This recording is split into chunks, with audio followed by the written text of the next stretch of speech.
The technology behind global positioning systems seems pretty fascinating. How can this tiny device know exactly where you are in the world? And why does using these applications on your phone seem to use so little data compared to other things? On top of that, why can you get GPS devices that don't even need any kind of data plan? Well, the answer is that GPS devices don't actually need to connect to anything to figure out where they are. To access a website, by contrast, your phone sends out a signal saying, I want this thing, and then the server with that thing sends it to your phone.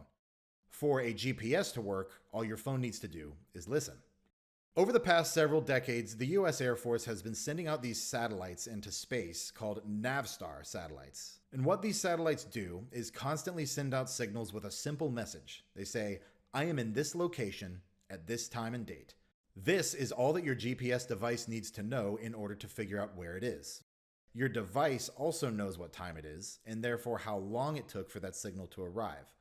If, for example, one of these satellites says, I am in this location at 4:08 o'clock 35 seconds, and your phone hears that message at 4:08 and 36 seconds, it can figure out how far away the satellite was when it sent out the message, due to how long it took the signal to arrive. So based on the message from this satellite, you could be here, or here, or here, or really anywhere on this circle. In order to find out exactly where on that circle we are, we just need to hear a similar signal from another one of these satellites, say this one here.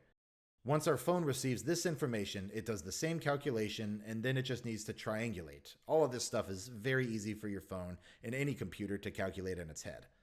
If it took this long for me to hear this satellite and this long for me to hear this one, then, I must be right here. And the more of these satellites it can hear, the more accurate it will be.